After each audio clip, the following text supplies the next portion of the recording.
Let's give it up for Mr. Bill Moseley.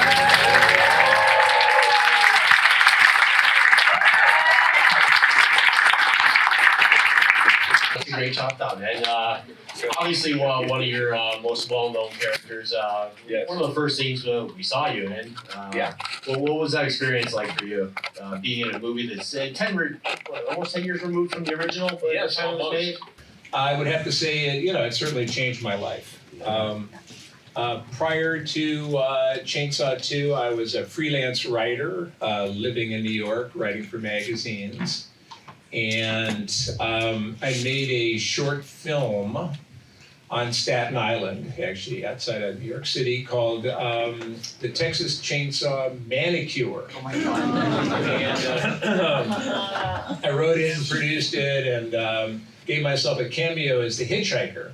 So a friend of mine showed that 5-minute short to Tobe Hooper, the director of the original Chainsaw. And my friend also gave me Tobe Hooper's home number.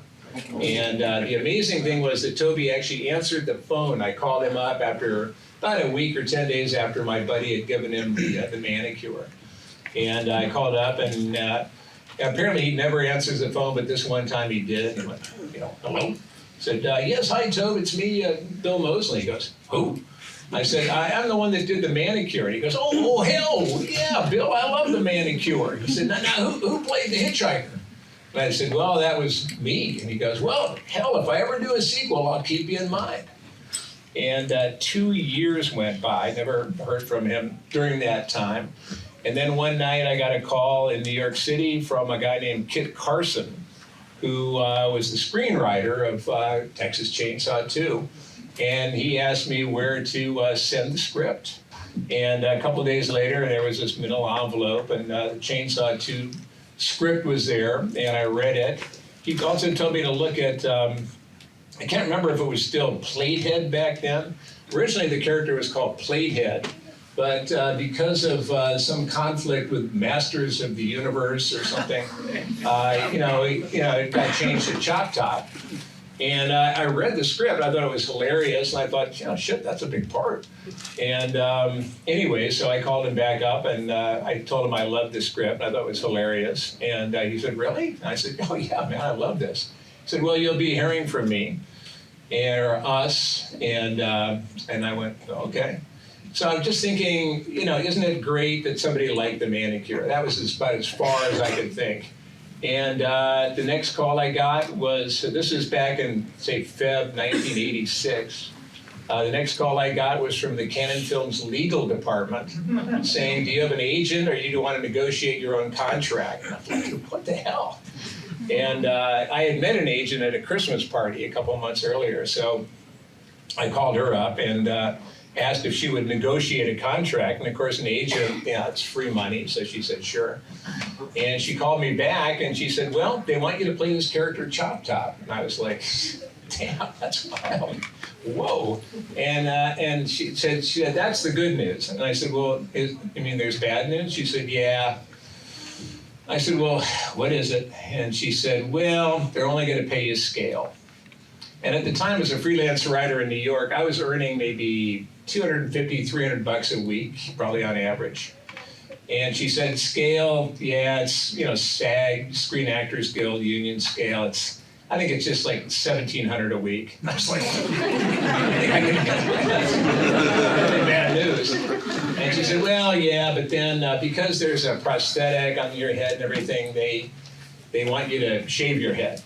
And I went, okay. And she said, so I told them you were a working actor and this would set you back, et cetera, et cetera. So they've agreed to pay you $5,000 to shave your head. I'm like, wow, I want more bad news. More body hair. And that was basically how I got the job. So that was the beginning of it all. You're my fave, but I get too embarrassed to phone in my request. It's too disembodied, How did you end up getting the role for House of a Thousand Corpses? As Otis? Yeah, how'd you meet Rob Zombie? I actually was the MC of a horror award show at Universal Studios in Burbank, California, October of '99. And I was invited to MC this little award show. And I asked the person that was hiring if he wanted me to come as Chop Top. And he said, well, I don't know, Chop Top isn't really a Universal character. And he had to hubbub a little bit and then found out that I was in Army of Darkness. And so that I was already part of the Universal family, quote unquote. And so he gave me a little extra money to bring along my buddy Todd Bates, who could do the Chop Top makeup. So I showed up and emceed this horror award show as Chop Top in a ratty tuxedo, and hey, here he is, you know, doing all this stuff. And Rob was one of the award recipients. So that was what I said, and here he is, Rob Zombie. And Rob comes out to get his little statue, his little demon statue. And what was interesting was he looks at me and goes, damn, if you told me that it was Chop Top, I would have said you're crazy. And afterwards, we talked in the green room after the show with his then girlfriend, now wife, Sherry. His parents were there because he had been nominated for Grammys, but he never won anything. So he was very happy to win his little Igor Award, which is a little demon statue. And he told me that he said, before I went out there, I thought, the guy's doing a decent Chop Top. And then he, walks out and, holy shit, it's Chop Top. And so we chatted about that. My older daughter and her little friend were there, and so I got some good daddy points for introducing them to Rob Zombie. And about a month later, so it must have been November of '99, Rob's manager called up and said he just had this script, House of a Thousand Corpses, green for money at Universal Studios. And would I like to play the part of this character, Otis Driftwood? Y'all run like scared little rabbits. Run, rabbit, run. Run, rabbit. Run, rabbit. Run, rabbit. And I said, well, yeah, sure. I was thinking I was unemployed at the time, so I was like, yeah. I had no idea what that meant, but any job was better than no job. So they sent over the script, and once again, I read the script, and I thought, shit, that's a big part. And so that's how I got it. And then, I did screen tests, and basically, got the job, and I think it was actually great because.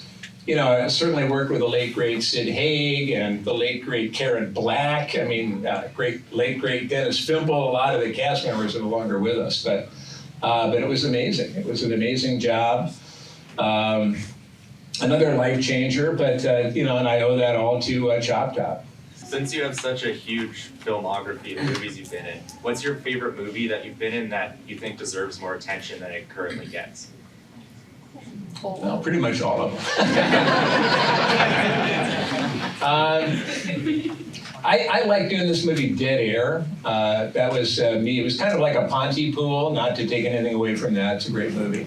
But it's me as a radio DJ when there's an outbreak of something that's turning people into kind of zombies, but they're not really zombies, but there's blood coming out of their mouth and they just want to kill everybody. So I'm not sure what exactly that kind of person is called, nut. But I'm a DJ in that. It was directed by Corbin Burnson, who of course was in LA Law and Major League. Yeah, Major League, right? Some other things. So that was cool. And so I would say that. Yeah, Dead Air.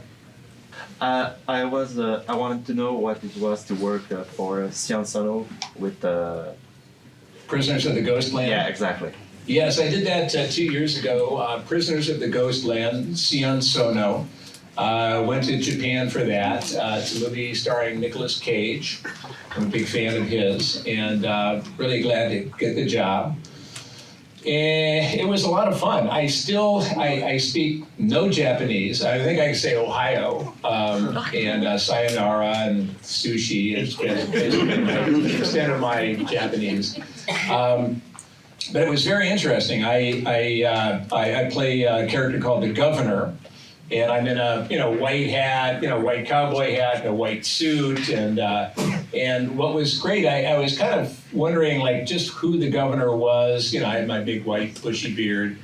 I wasn't really sure who the governor was in this scheme of things until after I put on the white suit, they brought out these blood red gloves.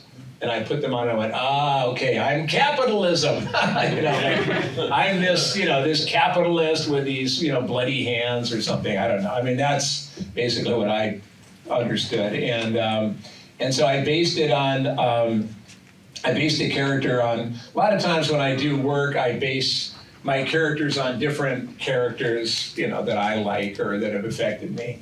And in this particular case, it was a cartoon rooster named Foghorn Leghorn. So I was like, hey, boy, one of those kind of big, hey, boy. And evil, but, full of bluster and, larger-than-life guy. So I did that. I certainly loved being in Japan. We shot it in a town between Kyoto and Tokyo called Maibara. And what I loved about Maibara, I'm a big giant monster fan of Japanese giant monsters. And we were right on the banks of the largest freshwater lake in Japan called Lake Biwa. And that was where, I don't know if you all know the Gargantua movies, red and the green, the brown and the green Gargantuas. But the green Gargantua emerges from Lake Biwa, so I felt very much at home there.